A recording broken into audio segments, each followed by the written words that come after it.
Mesdames et messieurs, mon nom est Jean-Philippe Reed. Aujourd'hui, nos reporters vous en apprendront plus sur les mythes, légendes et phénomènes paranormaux bien de chez nous. Bienvenue à Intopo.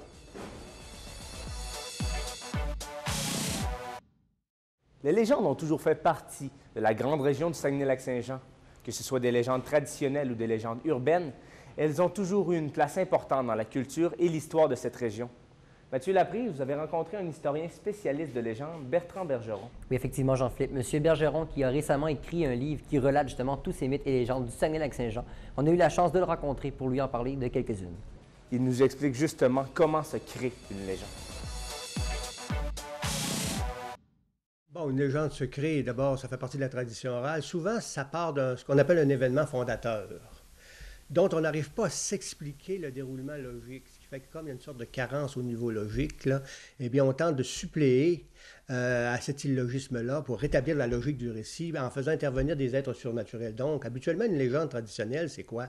Parce qu'il faut faire la différence entre une légende traditionnelle et une légende urbaine. Une légende traditionnelle, ça raconte les relations qu'entretiennent les êtres humains, vous et moi, n'importe qui, avec des êtres surnaturels. Ça peut être quoi des êtres surnaturels? Ça peut être des lutins, ça peut être des feux follets, ça peut être des loups-garous. La véracité d'une légende se base sur la crédibilité de celui qui la raconte. Le conteur doit faire croire à son auditoire qu'elle est bien réelle.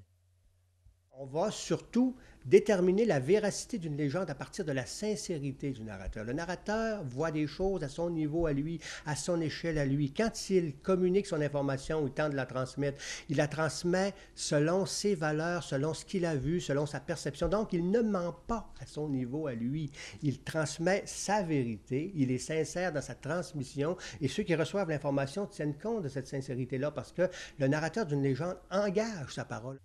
Les légendes traditionnelles étaient beaucoup plus présentes il y a quelques années, alors qu'on vivait dans une société rurale.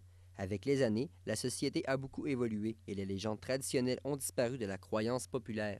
Ça révèle vraiment une légende, là. Ça suit l'évolution et les préoccupations et les croyances des gens. Et lorsque les gens abandonnent des croyances, les légendes qui traitent de ces croyances-là, elles aussi, elles sont abandonnées. Puis je donne un exemple. On n'a jamais monté de commission d'enquête pour prouver que les loups-garous existaient ou n'existaient pas. Les loups-garous ont cessé d'exister, puis ont cessé de courir parce que les gens ont cessé d'y croire. C'est aussi simple que ça. Mais il fut un temps où on y croyait vraiment.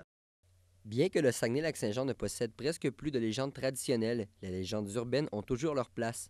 Parmi celles-ci, on parle encore d'Alexis le Trotteur, de l'Henri Lamâchoire et de Victor Delamare. Alexis le Trotteur, dans ce cas-ci, là, il paraît qu'il était capable de faire des sauts qui mesuraient 12 pieds de long. Il paraît que lorsqu'il prenait un élan, il était capable de se rendre jusqu'à 30 pieds.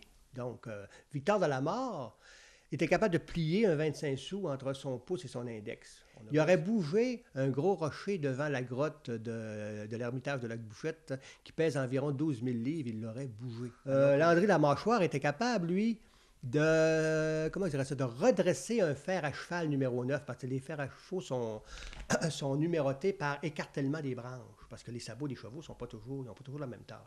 Donc, il mettait une des branches dans ses mâchoires, il le tenait bien fermement avec ses dents, puis avec l'autre bras, il redressait un fer à cheval. Il paraît qu'il y a quelqu'un qui a fait un test, celui qui a fait sa biographie, que pour pouvoir redresser un fer à cheval comme ça, au point de départ, pour faire bouger un peu le métal, il fallait exercer une pression de 400 livres. Ensuite de ça, pour pouvoir le redresser complètement, il faut aller jusqu'à 600 livres. Les Saguenayens et les Janois possèdent depuis longtemps leur propre légende, mais les Amérindiens de la réserve de Mastoyache ont également des mythes et légendes bien à eux. Alex Fortin, vous avez rencontré un conteur de la réserve de Mastoyache. Exactement, Jean-Philippe. Et quand on sait que les Amérindiens préfèrent garder leur légende à l'intérieur de leur communauté, eh bien, c'était assez spécial qu'ils nous racontent une de leurs légendes, celle du castor et du chasseur géant, qui est une légende là, assez spéciale. On écoute ça à l'instant. Le lac Saint-Jean, région glaciale en hiver et chaleureuse en été, possède son lot d'histoires. Et qui dit histoire, dit légende. Nous nous sommes donc rendus à la source de maintes légendes janoises au sein de la communauté amérindienne de Mastéouiache pour en savoir plus.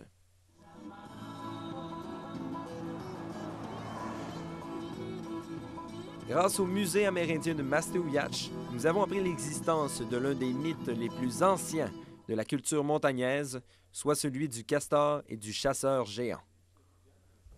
À cette époque-là, dans l'histoire, ça raconte que il y avait un chasseur qui est venu dans la région, il cherchait du gibier. Donc, il décide de rester et de traquer le castor géant, qu'on appelle Mishtamishk. Là, le géant, il va finir par s'endormir en soirée. Ça fait que ce que font la famille du castor, c'est qu'ils s'en allent trouver le géant et avec leur queue, va ramasser dans le fond de l'eau, de la vase, là. Puis ils recouvrent le géant avec ça. À l'aube, je suppose réveillé par les rayons du soleil, il remarque les petites pistes de castors qui traversent le barrage. Ah, il se dit, là, ils vont essayer de fuir. Donc, il faut que j'essaie de les capturer, toute la famille au complet. Puis le géant continue à courir après eux, puis il décide de prendre une grosse pierre, puis tire finalement cette grosse pierre-là dans le milieu de la rivière. Malgré cette dernière tentative, les castors auraient réussi à échapper aux chasseurs géants et la pierre, elle, serait toujours visible à marée basse dans le Saguenay, à la hauteur d'Alma. Dans l'histoire, ça serait le géant qui aurait tiré cette pierre-là. Une autre créature légendaire janoise a également piqué notre curiosité, c'est Ashwaps, le serpent de mer qui vivrait dans les eaux du lac Saint-Jean. Il a fait maintes fois la une de plusieurs journaux régionaux. Après avoir fait plusieurs apparitions sur les berges du lac, ce monstre nous a beaucoup intéressés et nous avons voulu en connaître plus sur ce mythe. Curieusement, par rapport aux autres régions du Québec qui ont un plan d'eau quand même assez important, Pony, Champ, après ça, Memphrey, là, je pense qu'il y a des noms comme ça qui circulent avec des monstres marins. On n'avait pas, jusque dans les années 75, vraiment là, un monstre à nous. Peut-être qu'on était un peu jaloux puis envieux de ces autres régions-là. Ashwaps pourrait également être inspiré par une ancienne légende amérindienne. Je pense que c'est Aten qu'on l'appelle ce serpent-là, dans notre légende, a une tête de caribou avec des cornes et tout le reste du corps, c'est un reptile, un serpent. Là. Alors que son existence n'a jamais été réellement prouvée, ce mythe fait, d'un point de vue rationnel, plusieurs sceptiques. Bon. Donc, ça veut dire qu'il prendrait 24 respirations par jour, multiplié par 10, ils sont 10, ça ferait 240 respirations par jour, l'ensemble des 10 monstres, pour permettre une reproduction de ces monstres-là, multiplié par 365, parce qu'il y a 365 jours dans une année, ce qui nous donnerait 87 600, j'ai fait le calcul, 87 600 apparitions, du moins, de monstres par année. En plus des mythes et légendes qui suscitent l'intérêt de certains individus, les phénomènes paranormaux piquent la curiosité de plusieurs personnes. Guillaume Lepage, vous avez participé à une réelle chasse aux fantômes au Vieux Palais de justice de l'Assomption. Vous nous expliquez tout d'abord qu'est-ce que le Vieux Palais de justice? En fait, le Vieux Palais de justice de l'Assomption, c'est un édifice vieux de 200 ans qui a été au cœur des activités sociales, économiques et politiques de la ville. Donc, pendant 7 ans, on raconte que le bâtiment était abandonné et c'est pour cette raison qu'il y a des esprits qui sont venus dans notre monde grâce notamment à des messes noires et d'autres activités occultes qui ont eu lieu là. Et avec quel organisme avez-vous eu la chance de participer à une telle expérience? En fait, c'est le Bureau d'enquête en phénomènes paranormaux qui opère présentement de manière bénévole. On vous le présente d'ailleurs dans le reportage.